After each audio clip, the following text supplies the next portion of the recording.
This is a difficult topic to discuss, but I think one that parents need to hear about, and that is kids who play with their friends as they grow up and mature into adolescence and into school ball.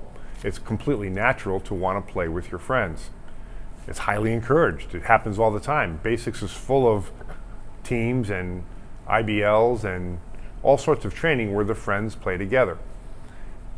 It's inevitable, and I've seen it dozens and dozens of times. As kids get older, commitment levels amongst the friends vary.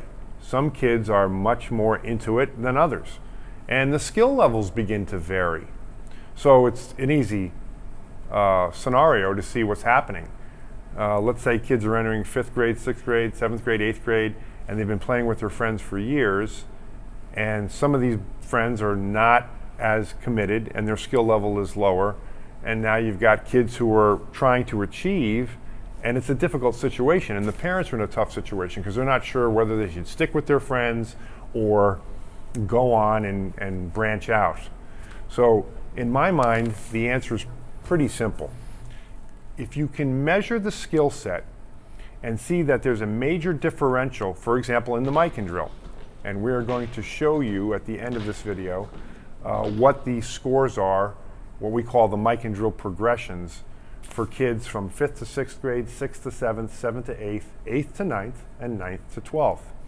If there's more than a 20 or 30% differential in these kids' scores, and the one kid is really committed and wants to emphasize basketball, potentially in high school, or has a dream of maybe playing in college, maybe some separation needs to occur. It's not an easy call for the parents. One of the things we talk about often is, and Basics is really proud about this, it's one of my proudest components of our organization.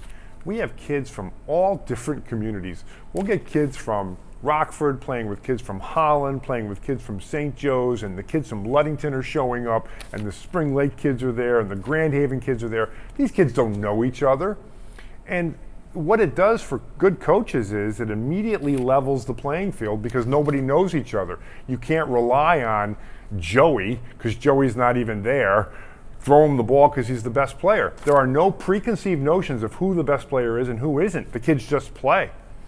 So what this does for good coaches is we can see right away what skills they need to improve upon versus kids who are always playing together with the same group of kids.